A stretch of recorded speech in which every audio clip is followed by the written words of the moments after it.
శ్రీ గురుభ్యో నమః. శ్రీమాత్రే నమః.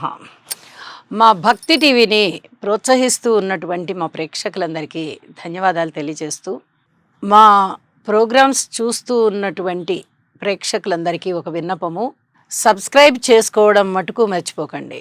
మీరు ఇచ్చేటటువంటి ప్రోత్సాహమే మమ్మల్ని మరిన్ని వీడియోలు చేసే దిశగా ఉత్సాహపరుస్తూ ఉంటుంది.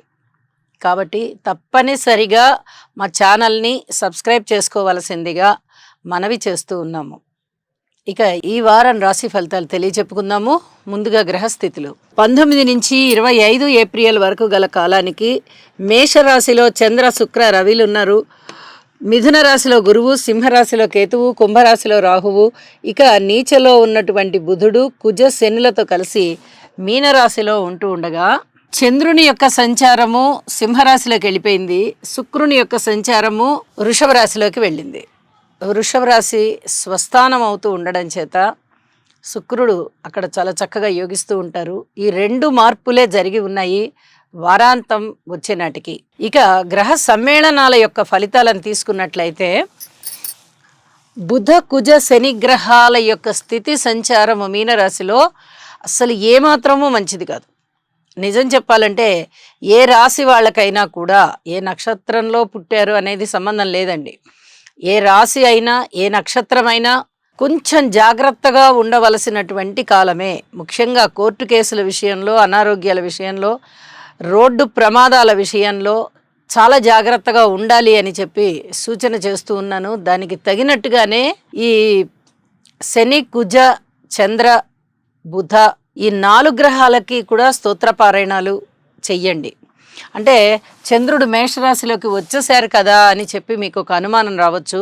అయితే ఈ 19వ తారీఖు ముందర 18న 17న చంద్రుడు మీనరాశిలో ఉంటారు కదా, అప్పుడు ఏదైనా అనారోగ్యం వచ్చి ఉన్న వారికి ఈ 2 రోజుల్లోనే తగ్గిపోదు. కాబట్టి చంద్రుడికి కూడా స్తోత్ర పారాయణాలు చేయవలసిందిగా సూచన చేస్తూ ఉన్నాను. ఇక మేషరాశిలో ఉన్నటువంటి శుక్ర, రవి యొక్క సంచారము చంద్రుడితో కలిసి కళలని బాగా ప్రోత్సహిస్తూ ఉంటుంది. లలిత కళలలో చాలా ఉన్నత స్థితికి వెళ్తారు. ఇది చాలా మంచి శుభ పరిణామం అని చెప్పచ్చు. అంత బాగున్న గ్రహస్థితులు అనమాట. ఇక గ్రహ సమ్మేళనాలు అయిపోయాయి. గ్రహాల దృష్టుల విషయానికి వస్తే, వారాంతంలో శనిగారి యొక్క దృష్టి శుక్రాచార్యుల మీద ఉంది. వివాహ జీవితానికి సంబంధించి చాలా చాలా జాగ్రత్తలు కలిగి ఉండాల్సిందే. ఎక్కువగా ఓర్పు కలిగి ఉండడమే ప్రధానమవుతూ ఉండగా, శనిగారికి శుక్రునికి కూడా స్తోత్రపారాయణాలు చేసుకోవడం చాలా మంచిది. ఇక గురువు గారి యొక్క 9వ దృష్టి రాహు మీద పడుతోంది.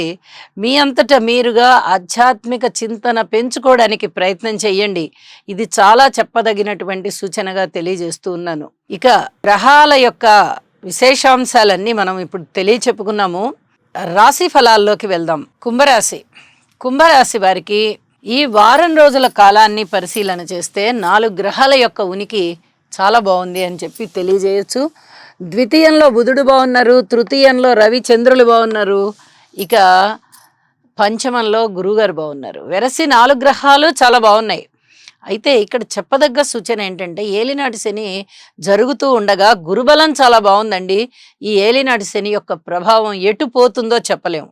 అట్లాంటి పరిస్థితి అన్నమాట. అంటే శనిగారు పెట్టేటటువంటి దుష్ట ఫలితం ఏదైతే ఉందో అది తగ్గిపోతుంది. ఇది చాలా చెప్పదగినటువంటి సూచన. గురువుగారి యొక్క 9వ దృష్టి రాశి మీద పడుతోంది. ఇది కూడా చెప్పదగ్గ సూచన.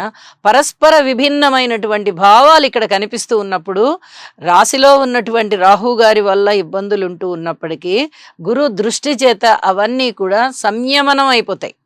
ఇది చెప్పదగినటువంటి సూచన. చాలా బాగుంది అని చెప్పచ్చు. అలాగే మంచి ఉపాసనా బలం పెరుగుతుంది, ఆలోచనలు పెరుగుతాయి. అనుకూలమైనటువంటి గురుగ్రహ ప్రభావం చేత దైవం యొక్క రక్షణ అంటే, అమ్మయ్య భగవంతుడు మనని కరుణించాడు అనుకుంటూ ఉంటాం మనం ఏదైనా మంచి పనులు జరుగుతూ ఉన్నప్పుడు. అలా అన్నమాట. అలాగే సంతానం చాలా బాగుంటారు. సంతానం వల్ల మీకు చాలా సంతృప్తి కలిగే అంశాలు ఉంటాయి. వాళ్ళ యొక్క అభివృద్ధి కానీ, లేదా కొంచెం పెద్ద పిల్లలయ్యి ఉద్యోగాలు వచ్చి వారు కొంచెం చేతికొచ్చారు అనుకుంటే వాళ్ళ యొక్క సహాయ సహకారాలు కానీ చాలా వరకు మీకు చాలా సంతృప్తిని కలగజేస్తాయి. అలాగే అన్నదమ్ముల యొక్క సహాయ సహకారాలు బాగుంటాయి. మాట తీరు విషయంలో మటుకు చాలా జాగ్రత్తగా ఉండండి. కుటుంబ విషయంలో కూడా చాలా జాగ్రత్తగా ఉండండి.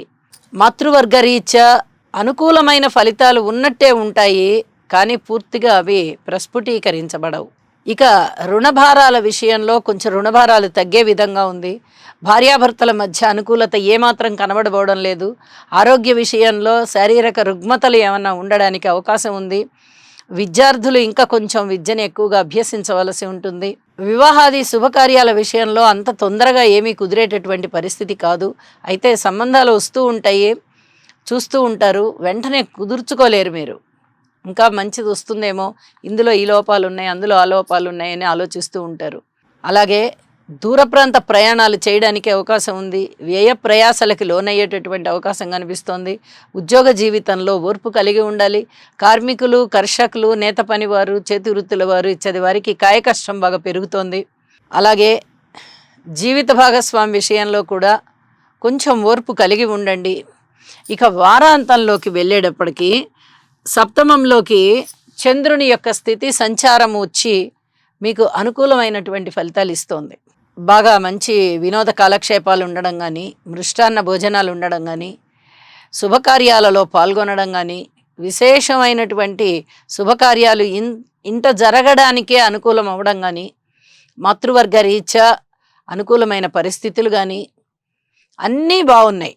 వారాంతంలో మీకు మనసు ప్రశాంతంగా, మానసిక ఉత్సాహం పెరిగేటట్టుగా అంశాలు ఉంటాయి. మీకు పరిస్థితులన్నీ ఆ విధంగా ఉంటూ ఉంటాయి అని చెప్పి తెలియచేస్తూ ఉన్నాను.